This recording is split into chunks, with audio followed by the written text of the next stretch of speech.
গোটা দেশ জুড়ে দু তিন দিন ধরে একটাই খবর যে নীতিশ কুমার চলে গেল।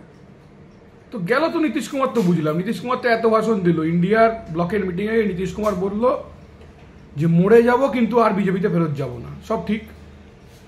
কিন্তু এই দিকটা ন্যাশনাল মিডিয়া দেখাচ্ছে না যে নীতিশ কুমার তো গেল, বুঝলাম ডিগবাজি খেলো, আবার বিজেপিতে গেল।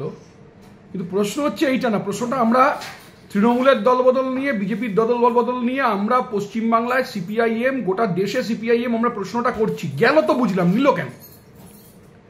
গেল তো এটা পরিষ্কার, যে তো আয়ারাম গয়ারাম তো যেতে চায়, টাকায় বিক্রি হতে চায়, এমএলএ যেতে একটা সিট একটা সিম্বলে আরেকটা দল নিয়ে নেয়, কিন্তু নিচ্ছে কেন?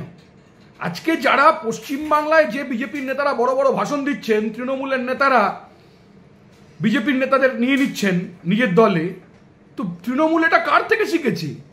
তৃণমূল তো বিজেপির থেকেই শিখেছে।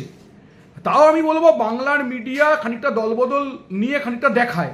আর গোটা দেশে একজন রাজনৈতিক নেতার নাম দিয়েছে ন্যাশনাল মিডিয়া চাণক্য, যার কাজ হচ্ছে, আমি 4-5টা স্টেটের নাম বলতে পারি যেখানে 2-3টে সিট জিতে, 5টা সিট জিতে, মাত্র 10টা সিট জিতে অন্য দলের লোকজনকে কিনে সরকার তৈরি করেছে বিজেপি।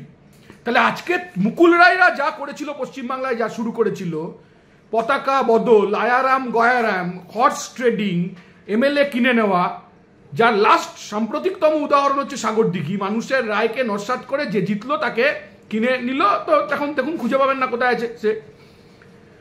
প্রশ্নটা হচ্ছে যে তৃণমূল এখানে যা করছে, এখানে অনেকে বড় বড় ভাষণ দিচ্ছে যে আমাদের দলের নেতাদের নিয়ে নিচ্ছে, আমাদের দলের নেতাদের নিয়ে নিচ্ছে। এখন তৃণমূলের বিজেপির বিরোধী দলনেতা, তিনি তৃণমূল থেকে এসেছেন, আবার কোন সময় কেউ তৃণমূলে যাচ্ছেন, তৃণমূল থেকে বিজেপিতে যাচ্ছেন, আবার ফেরত চলে যাচ্ছেন। কিন্তু প্রশ্ন সেটা নয়, শুধু প্রশ্ন সেটা নয়, প্রশ্ন হচ্ছে তৃণমূল এখানে যা যা করছে অনেক দিন আগে থেকে চাণক্য নামক, মানে অমিত শাহর নেতৃত্বে বিজেপি দিল্লিতে তো একই কাজ করছে। এবং এই বড় ফুলের থেকে শিখে ছোট ফুল, এই দল বদলটা একটা আর্টে পরিণত করেছে। তাও বাংলার মিডিয়া, আমি আবার বলছি, বাংলার মিডিয়া দল বদল নিয়ে প্রশ্ন তোলেন। আর দেশের মিডিয়া টাকা হাতে অমিত শাহরা যখন এমএলএ কেনেন, এমপি কেনেন, মুখ্যমন্ত্রী কেনেন,